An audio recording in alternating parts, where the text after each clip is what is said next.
Eu sou brasileira, né, então o meu português é um pouco diferente do que vocês têm ouvido, e a minha apresentação vai ser em cima de uma coorte prospectiva que a gente tem acompanhado essa coorte de pacientes até 6 time points. Então, a gente trabalha com esses pacientes há bastante tempo, e eu posso dizer que são pacientes que eles acabam tendo uma ligação com o grupo Cure.me, né? E nessa apresentação, o que eu vou mostrar para vocês é como a gente estabeleceu a coorte inicial, como foi o processo de consulta com a população de MCFS. A gente trabalhou com grupos e com as associações de MCFS na Inglaterra. A gente trabalha com... A gente fez uma consulta com esses profissionais e pessoas. Depois, a gente estabeleceu a infraestrutura, tanto do database como o biobanking, que a gente aninhou dentro de um biobank específico. E esse biobank, no momento, a gente tem trabalhado com amostras de sangue, mas a gente está pegando algumas amostras de saliva para uma outra proposta que a gente está fazendo. E o recrutamento dos participantes e todos os follow-ups dentro de uma análise clínica. Depois eu vou mostrar alguns resultados dessa coorte prospectiva que a gente estabeleceu. Como eu falei inicialmente, a gente fez, para estabelecer o UK ME/CFS Biobank, a gente fez uma discussão com as principais ME/CFS Charity da Inglaterra, e a gente fez grupos focais com participantes, inclusive com aqueles que eram severos. E a gente queria saber exatamente qual eram as prioridades deles, né? Então, uma das coisas do biobank que a gente estabeleceu é que os pacientes, a gente discutiu potenciais amostras, como saliva, biópsias, etc., e eles escolheram o sangue, que seria mais fácil e menos danoso do ponto de vista da resposta em termos dos pacientes com síndrome de fadiga crônica. E a gente desenhou os procedimentos de recrutamento com questionários e acessando sintomas. E depois a gente, junto com depois dos questionários iniciais, a gente faz um assessment, avaliação clínica, obrigada, e coleta de amostras. Então, como todos aqui já ouviram bastante, a encefalomielite miálgica é uma doença crônica que apresenta um grau significante de desabilidade e anormalidades nos sistemas nervoso e imunológico, principalmente, mas que afetam vários outros sistemas corporais, como os colegas já apresentaram aqui. A apresentação clínica usual é uma fadiga severa, que é bastante debilitante e que tem um componente mental e físico que dificulta as atividades rotineiras. Problemas de sono, dor, disfunções nos sistemas de neurocognição e no sistema autonômico, e a gente também vê relatos de sintomas relacionados à imunidade e ao sintoma neuroendócrino. Então, como é que a gente começou essa avaliação dos pacientes? A gente desenvolveu um questionário, que esse questionário tem uma série de sintomas. Então, esse é o Cure.me, que é o nosso grupo. o Symptoms Assessment, e os pacientes eles preenchem o questionário no acesso inicial, e depois a gente faz um exame clínico. E eu gosto desse... Ai, desculpa, eu queria voltar aqui.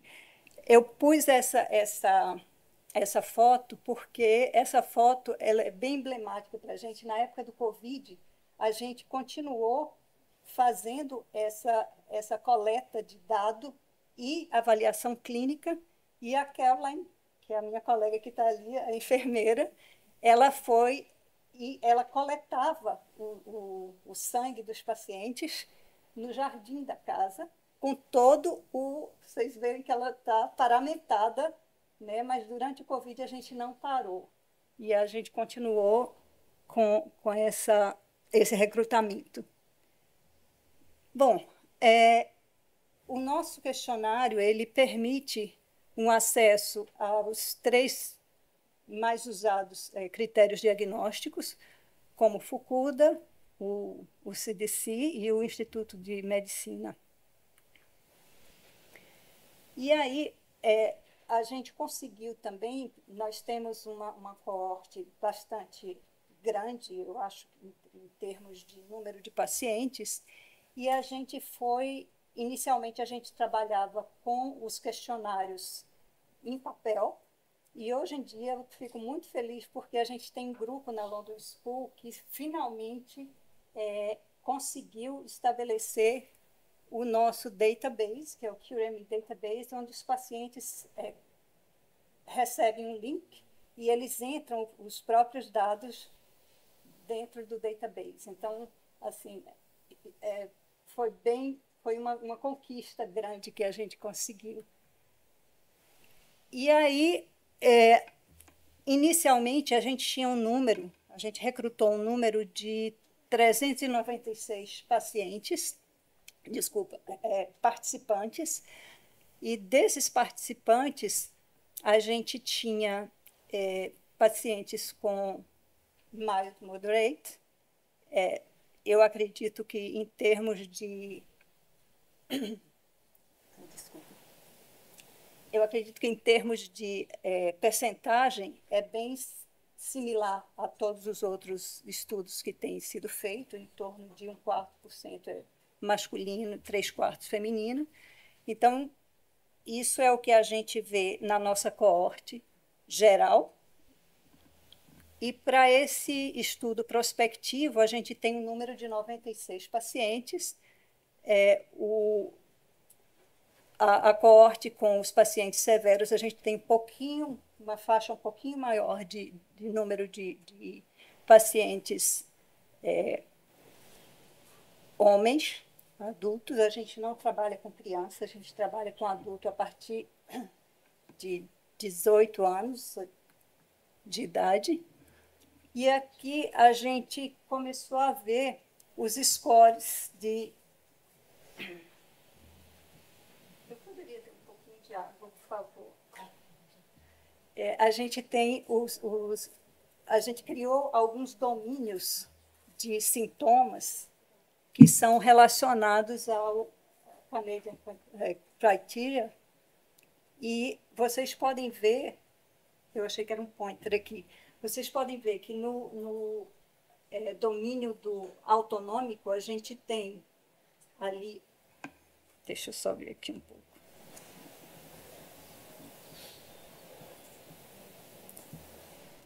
A gente tem positional malaise... Não, no anterior. A gente tem o positional malaise em 5 pontos, a cada 6 meses que a gente avaliava esses pacientes, né? E isso era...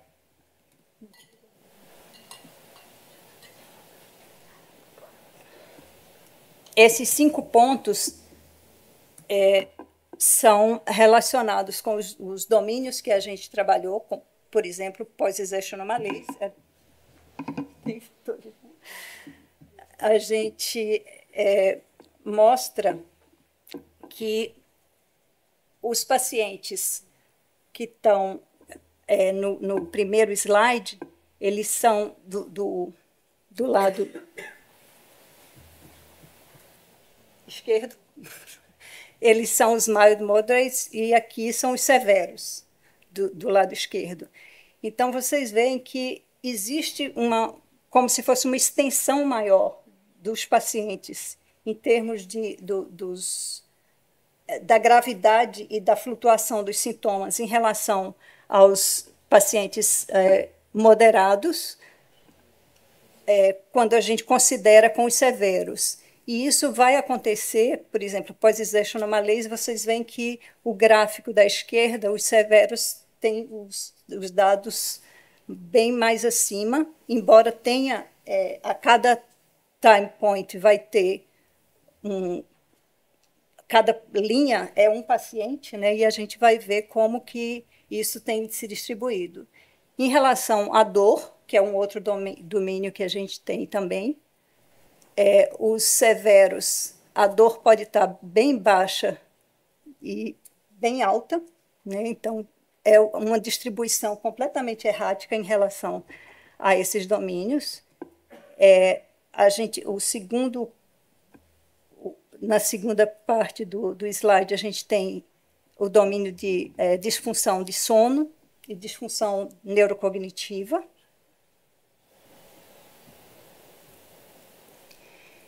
E aqui a gente vai ter, deixa eu ver,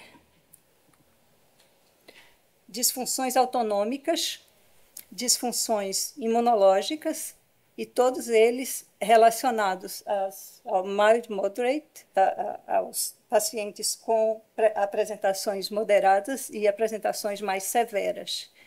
E então a gente tem os autonômicos, imunes e neuroendócrinos, desculpem. Aqui é uma apresentação, e esse eu achei o mais interessante.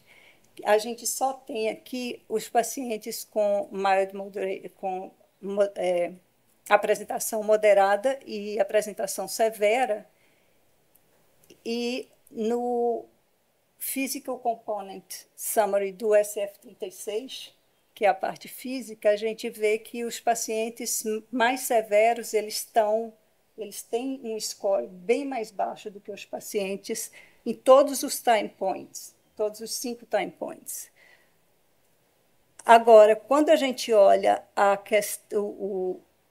o sumário mental do SF-36, a gente vê que está all over the place. Então, assim, é bem o impacto da doença. Eu acho que esse slide é emblemático também, porque mostra o impacto da doença na saúde mental dos pacientes com síndrome de fadiga crônica.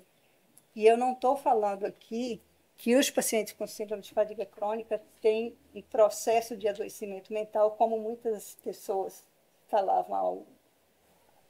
A cura é o Cognitive Behavioral Therapy, que não é, né? Mas qualquer doença crônica e limitante, como vocês sabem, tem um impacto na saúde mental dos pacientes. Isso não significa dizer que os pacientes não têm um sofrimento físico importante, como mostra o componente físico do SF-36.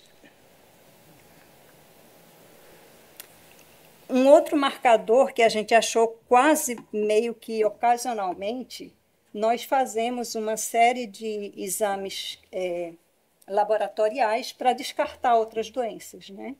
E aí, quando a gente começou a ver a coorte dos nossos pacientes, os exames, tanto nos severos como nos mild moderate, eles tinham a creatina fosfoquinase estava mais baixa.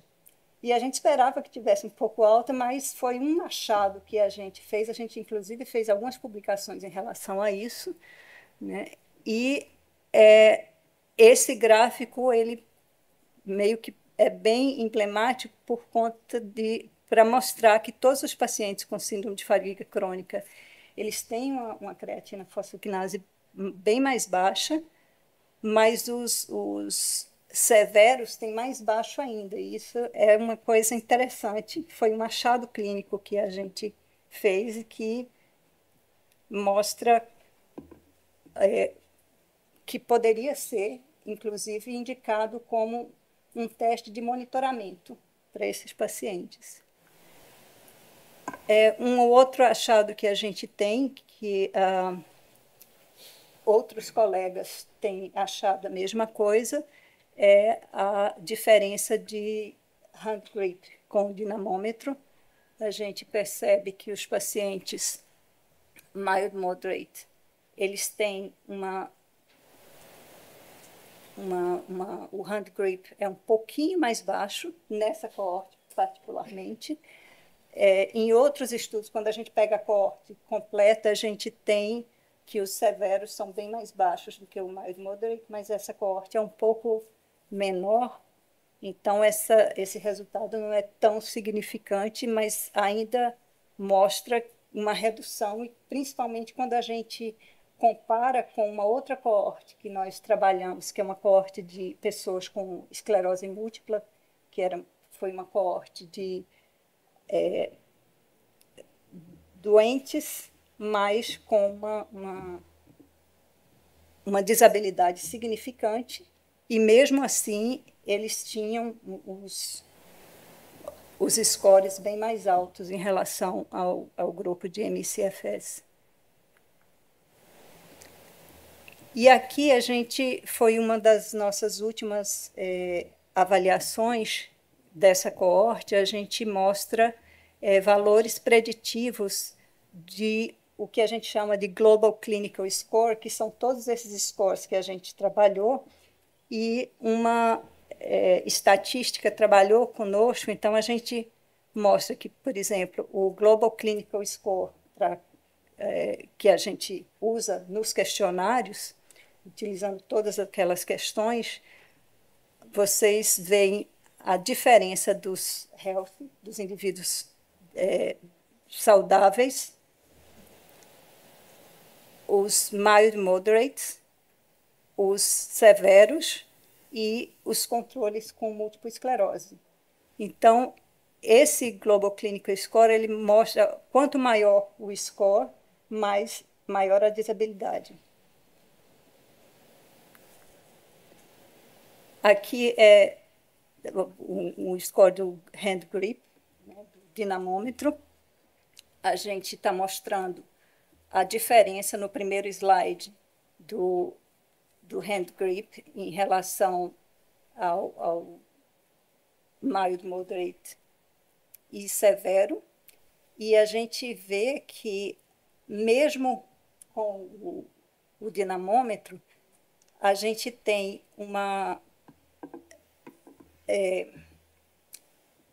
a gente mostra que o mild moderate ele tem uma escala maior em relação a isso, mas a média ou a mediana é em torno de 3 nesse slide.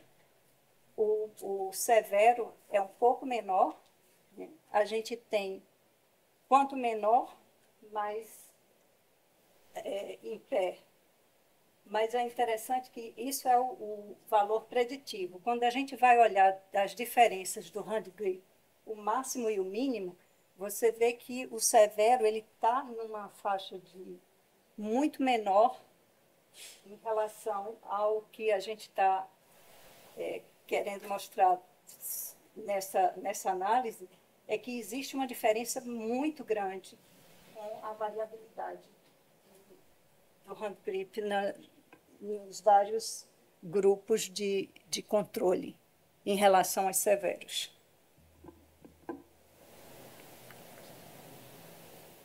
Aqui a gente está mostrando novamente a creatina fosfoquinase, que novamente mostra um grau significativo de redução da creatina fosfoquinase em relação aos MS, pacientes com esclerose múltipla, e paciente com mild moderate, uma apresentação mais moderada de MCFS, enquanto os controles normais estão lá em cima. É interessante falar que esses controles normais não são aqueles super fit, eles são pessoas que são têm uma vida relativamente normal, mas é interessante também mostrar que o ME-CFS com apresentação moderada em relação à creatinofosfoquinase, ele mostra uma semelhança com pacientes com esclerose múltipla. Aqui, eu acho que é bem autoevidente que os valores preditivos do Physical Component Summary, do componente físico do SF36, é muito distinto em relação aos pacientes com o quadro severo e o quadro moderado. E aqui é uma análise de correlação que a gente faz com todos os domínios do SF36 que a gente utilizou. Então, esse GCS7 é Global Clinical Score, que a estatística juntou todos os scores que a gente fez e criou esse Global Clinical Score. E aí a gente está vendo o que correlaciona com o quê. Então, é interessante que existem uma alta correlação do Global Clinical Score, mas principalmente a gente percebe neurocognition com o sistema autonômico, e é interessante mostrar essas correlações, né, e como que alguns são bem significativos em relação aos sistemas. Nos casos severos, a gente tem, de novo, o sistema autonômico, neurocognitivo e dor, que é bem significativo também.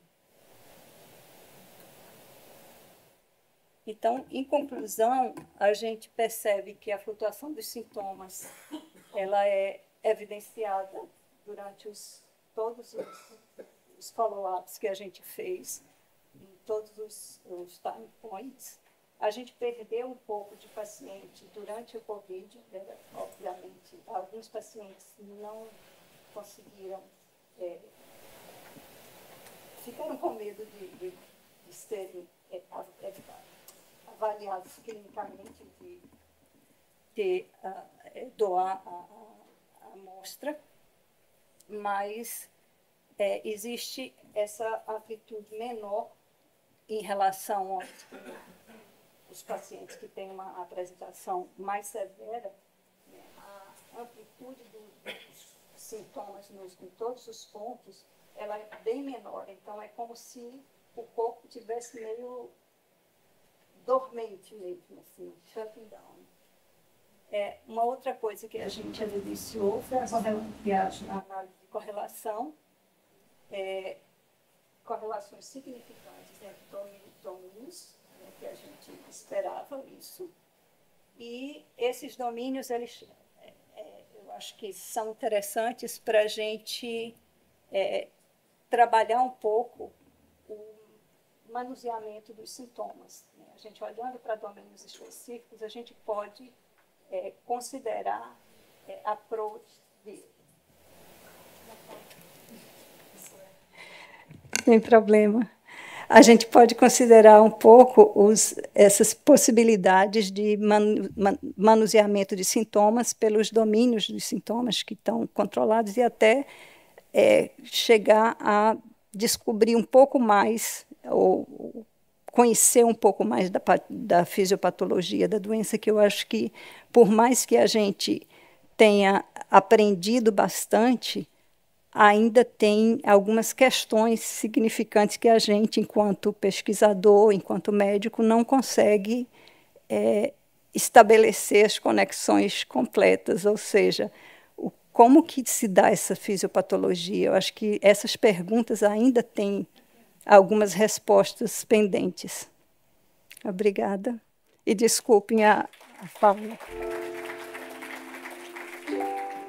About the levels of CK are lower in the population with long COVID and in comparison with normal. controls. I think it's due to the well, people with fatigue exercise less in time and in intensity than normal people. So they have muscle atrophy.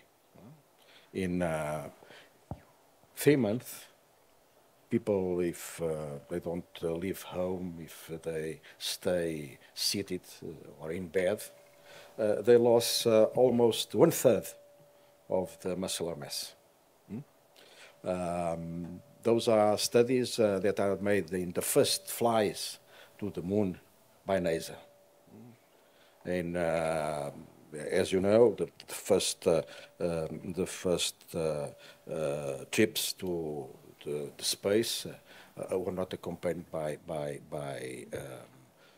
depression we have here, and so the astronauts lost it 1/3 to half muscle mass and also bone mass in the flies of 3 weeks fly, a 3-week fly only. So I think the CK it could be a signature of the disease, but maybe it's only due to the less exercise they do. They don't move due to the fatigue, and so CK. What is your opinion about it? I think that it must.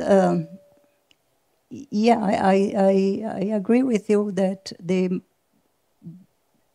lower activity that these patients have, they lost mass muscle, and I think that this could be. But when we started looking at the results from the clinical, because we have a battery of it depends also on the moment of the disease. You made the measurements of the CK. Yes, I mean, all the participants that we have, most of them have at least 10 years of disease when we started our cohort. So it makes sense. Yeah. I completely agree with you. But I think that it was the idea of looking at all these blood tests that we run, and we didn't find anything. And then suddenly CPK is very low. And I said, well, if there is a component of inflammation, why the CPK is so low? But I think that you might have the trigger now. We can work that figure in other ways. We are going to talk about it, okay? Yeah. Because it's very, very interesting. And this is very good because now I'm just doing this because we have also a biobank. So we have sent samples around the world. Okay. America, Europe. So if you want, we can send some samples and you can have a look. Ok. Sim? Vai já aí o microfone. Já vai. English or Portuguese? English or Portuguese? Or if you want to, in Portuguese, okay. My name is... She understands Portuguese very well. My name is Patricia Pinto. I'm a rheumatologist, and I work in Vila Nova de Gaia, and we have a group of patients with this disease. We are developing a project like Dr. Nakul was telling that Portugal needs that. And maybe I can say something about CK also, because I think it would be very nice to make a correlation with the sarcopenic patients. They can be old patients, but they also have less activity, that they do less movement. And when I did some research, I think that patients with encephalomyelitic have even less CK than the patients that have sarcopenia, for the studies that I read. And for our sample, we have at least 30 patients, young patients, people like in the middle age and old patients, most of them, they always have CK and is very low. But this is only a commentary to what you said. And I have 2 questions for you and 2 questions for Dr. Nakul, if I can say that. For you, in your cohort, did you include patients with long COVID? Also, or only patients that have EM fatigue? No, in this cohort we don't have, but we have another NIH grant that we are about to start our recruitment of a small cohort of people with long COVID. But when you have those timetables with the 5 points that you made evaluation doing 5 evaluations, we didn't see any change in those numbers. It seems that treatment or the treatment that patients are doing is not making any difference in the different evaluations. How you can comment on that? For this cohort, the majority of these patients, they are seen by doctors in the UK, and usually they don't have specific treatments. They use some medicines, and we have a list of medicines that they have been using in our database. But it's more about symptomatic, as yes. We know, don't have a specific treatment. But yes, I think that it's more what they are doing in terms of their own thing, because there are, I think that 4 doctors that I know that have private clinics that look after patients. But usually the national health system in the UK, the treatment used to be cognitive behavior therapy and exercise. Thank you. Dr. Nakul, it was a great talk. I think in Europe we are using a lot of, or we can see that patients that have these diseases are using a lot of supplements, like alimentary supplements and special diets. I don't know if it's the reality of Canada or your center, and if it is, how do you manage those supplements? Because they are doing a lot of them at the same time, and we cannot even know if they are getting some response, even if it is small with one or with the other.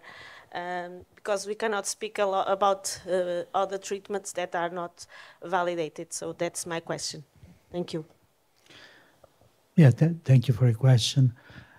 Yes, in Canada they use lots of supplements. In North America, I think North America in general, there is a tendency for patients to use very freely supplements that you can get over the counter.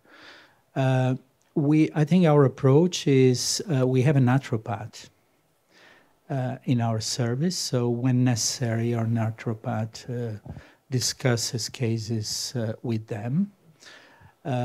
We only refer to naturopath in specific cases. One of the reasons we refer, interestingly, is when people are taking more than a large number of supplements, we start to get worried because we don't know if they're having any effect, and we don't want patients to spend excessive amount of money.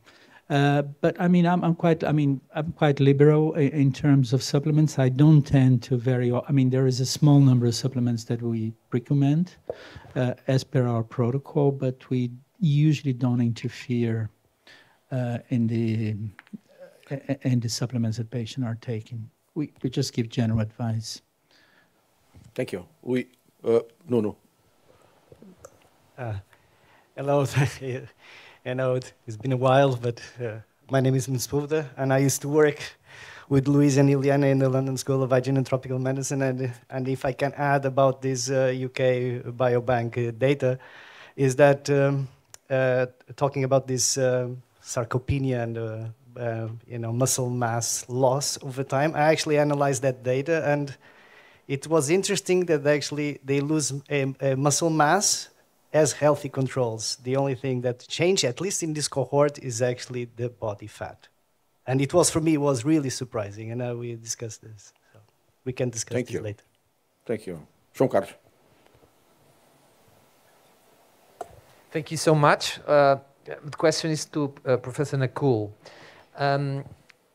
I want you to address the topic of non-pharmacological management, because we've seen in the last years a couple of, small randomized controlled trials that showed some benefit.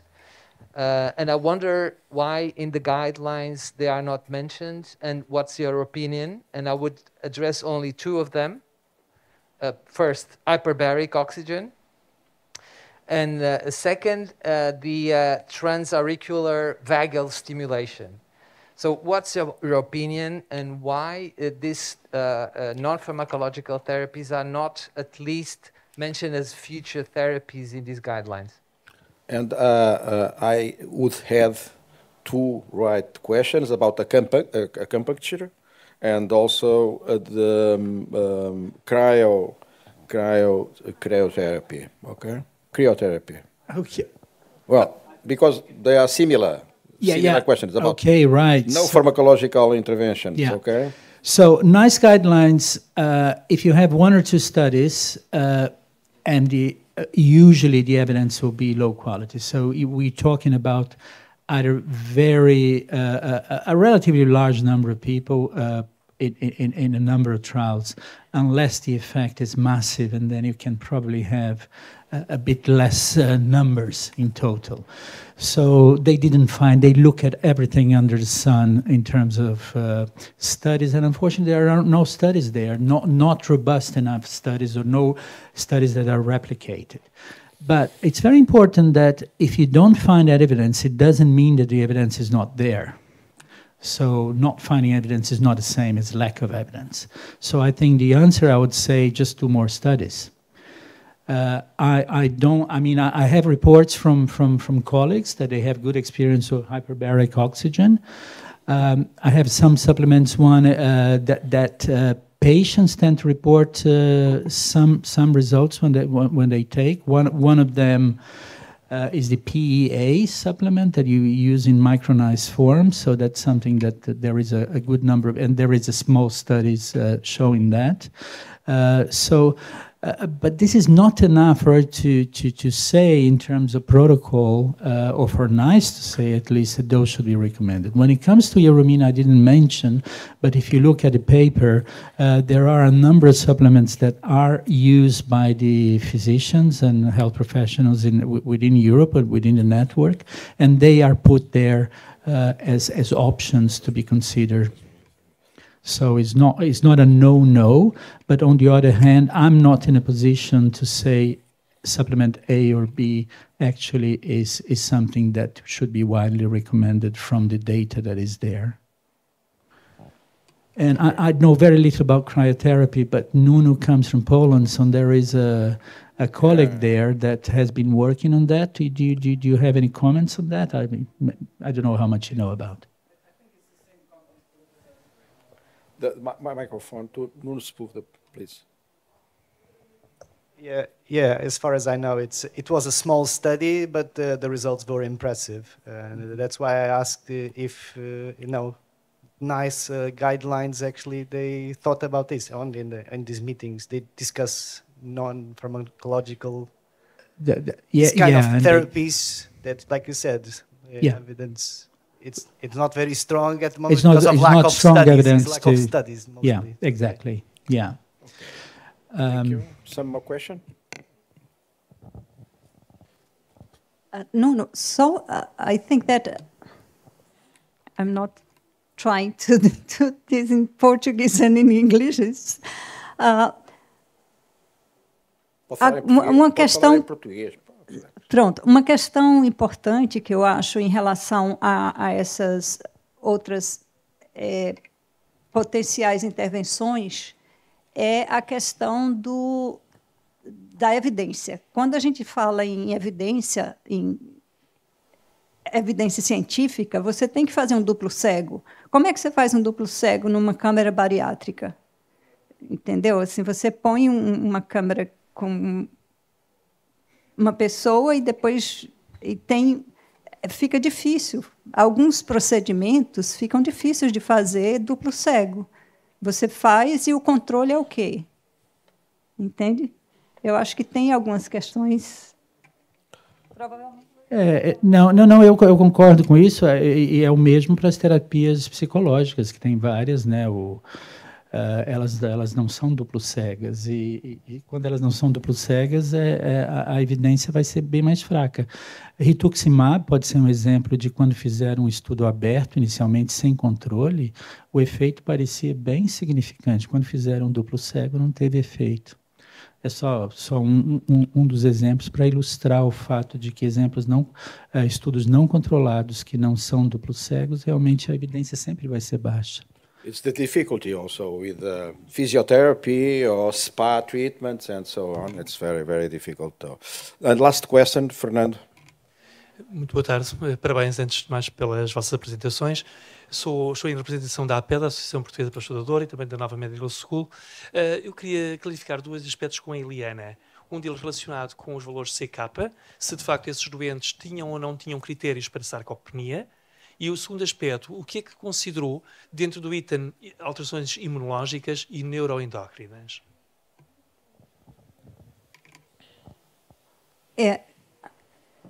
Eu poderia te colocar assim, em relação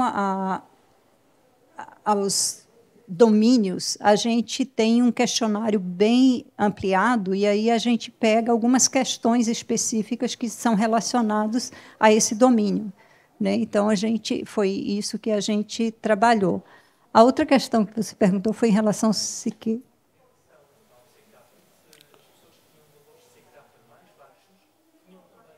Critérios de sarcopenia. A gente não olhou isso. Poderia até, assim, como o nosso questionário é bem amplo, você me deu uma ideia para a gente dar uma olhada. Eu acho que poderia ser, mas eu acredito que não, porque, normalmente, esses pacientes eles teriam quando a gente faz uma avaliação clínica nos pacientes, eu acho que teriam algumas indicações, talvez, de mais...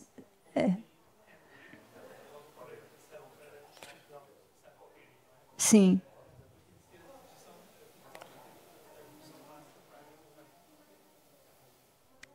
A gente...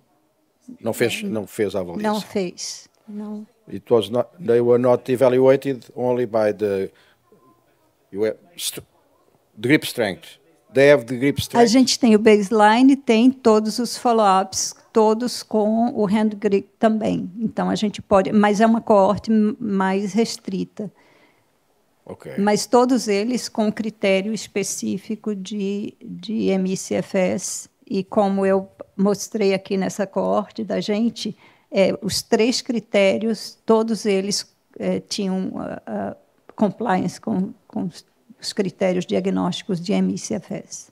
Well, we can also talk with Eliana and Luis during the lunch or after the lunch. Now is lunchtime, and for you who want to lunch here, we have a gentle offer from Vlad, and you have a meal box in the cloakroom nearby. Okay? We see each other here at 2:30. Have a good meal.